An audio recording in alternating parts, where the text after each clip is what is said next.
সেদিন আমরা সবাই মিলে চলে গিয়েছিলাম মেরিনোজ রেস্টুরেন্টে, যেহেতু এটা গ্র্যান্ড ওপেনিং ছিল এবং এটা যেহেতু একটা চেন রেস্টুরেন্ট, এটার ফার্স্ট ব্রাঞ্চটা কিন্তু ওপেন হয়ে গিয়েছে অলরেডি। এটার আরও ব্রাঞ্চ ওপেন হবে। তো ফার্স্ট ব্রাঞ্চটা হচ্ছে, লোকেশনটা খুবই ইজি, এটা হচ্ছে মিরপুর 14 নাম্বার থেকে কচুক্ষেতের দিকে যেতে যেই মেন রোডের সাথেই মিনুসুর বিল্ডিংয়ের 3 তলায়।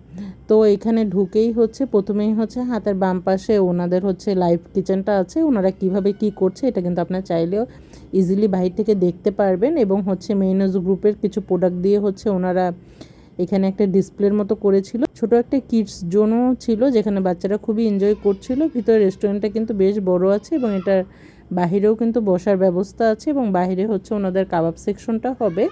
ওইটা হচ্ছে এখন উদ্বোধন হয়নি, বাট ওইটার কাজ কিন্তু অলরেডি চলছে, খুব তাড়াতাড়ি কিন্তু ওইটা উদ্বোধন হয়ে যাবে। তো এটা যেহেতু একদম মেন রোডের সাথে, আমরা হচ্ছে প্রথমে বাহিরেও বসেছিলাম, পরে হচ্ছে আমরা ভিতরে বসেছি এবং হচ্ছে আমরা হচ্ছে ওনাদের সিগনেচার আইটেম অর্ডার করে দিয়েছিলাম। এখানে ছিল হচ্ছে নান, আমরা হচ্ছে গার্লিক নান নিয়েছিলাম এবং হচ্ছে বাটার নান নিয়েছিলাম, সঙ্গে হচ্ছে চিকেন চাপও নিয়েছিলাম, আর হচ্ছে ওনার একটা সালাদ দিয়েছিল, সালাদটাও কিন্তু বেশ মজা ছিল এবং হচ্ছে চিকেন চাপটাও খুব মজার ছিল।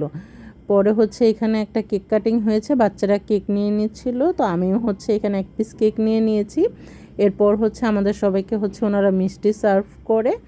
দেন হচ্ছে ওনাদের এখানে ওনাদের এমডি স্যার, উনি হচ্ছে ওনার একটা সিগনেচার আইটেম কোল্ড কফি, এটা বানিয়ে উনি সবাইকে হচ্ছে কমপ্লিমেন্টারি সার্ভ করছিল। তো এটা হচ্ছে আমরাও ট্রাই করলাম, আমাদের কাছে বেশ ভালো লেগেছে, ওনাদের খাবারটা আমাদের কাছে ভালো লেগেছে। আপনারা এখানে অবশ্যই আপনাদের ফ্রেন্ডস এবং ফ্যামিলি নিয়ে ভিজিট করতে পারেন, যেহেতু লোকেশনটাও খুবই ইজিলি। দেন হচ্ছে আমরা বের হয়ে গিয়েছি, বের হওয়ার সময় ওনারা হচ্ছে একটা গিফট বক্স দিয়েছে, যেটার মধ্যে হচ্ছে মেরিনার্স গ্রুপের কিছু প্রোডাক্ট ছিল।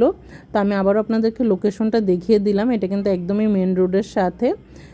তো এটাই ছিল ছোট্ট একটা ভিডিও, ভাবলাম আপনাদের সাথে শেয়ার করি। ভিডিওটি কেমন লাগলো অবশ্যই কিন্তু কমেন্ট করে জানাতে ভুলবেন না। সবাই ভালো থাকবেন, সুস্থ থাকবেন, আল্লাহ হাফেজ।